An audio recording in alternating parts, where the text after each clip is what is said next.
അസ്സലാമു അലൈക്കും വറഹ്മത്തുള്ളാഹി വബറകാതുഹു. അഖീഖത്ത് അറിവിനെ അഖീഖത്ത് എന്നല്ല, മറിച്ച് അതിനെ ദബീഹത്ത് അറിവ് എന്നാണ് പറയേണ്ടത് എന്ന് ചിലർ പറയുന്നു. അതാണ് ശരി? അതല്ല അഖീഖത്ത് എന്നാണ് പറയേണ്ടത് എന്നൊക്കെ ചോദിക്കാറുണ്ട്.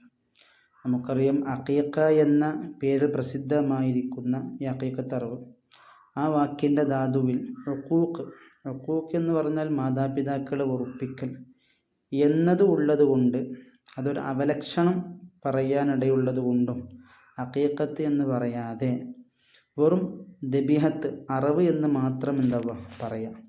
അതല്ലെങ്കിൽ പുണ്യബലി എന്നോ നസീഖത്ത് എന്ന് പറയുകയോ, ഇങ്ങനെയാണ് പറയേണ്ടത്. അതല്ലാതെ വെറും അഖീഖത്ത് എന്ന് പറയൽ അത്ര നല്ലതല്ല എന്ന് നമ്മുടെ ഇമാമിങ്ങൾ എന്താവുന്നുണ്ട്, വ്യക്തമാക്കിയിട്ടുണ്ട്. ഒന്നെങ്കിൽ ദബീഹത്ത് എന്നോ അല്ലെങ്കിൽ നസീഖത്ത് എന്നോ ആണ് പറയേണ്ടത്. കാരണം അഖീഖത്ത് എന്നുള്ള അത് ഉഖൂഖ്, മാതാപിതാക്കളെ ഉറപ്പിക്കൽ എന്നുള്ള ആ ഒരു പ്രയോഗം, ഒരു അവലക്ഷണം അതിന് വരുന്നത് കൊണ്ടാണ് അതങ്ങനെ പറയാതെ ദബീഹത്ത് എന്നോ നസീഖത്ത് എന്നോ അറിവ് നടത്തുക, അതല്ലെങ്കിൽ പുണ്യബലി എന്നൊക്കെ പറയലാണ് നല്ലത് എന്ന് നമ്മൾ ഇമാമിങ്ങൾ പഠിപ്പിക്കുന്നുണ്ട്.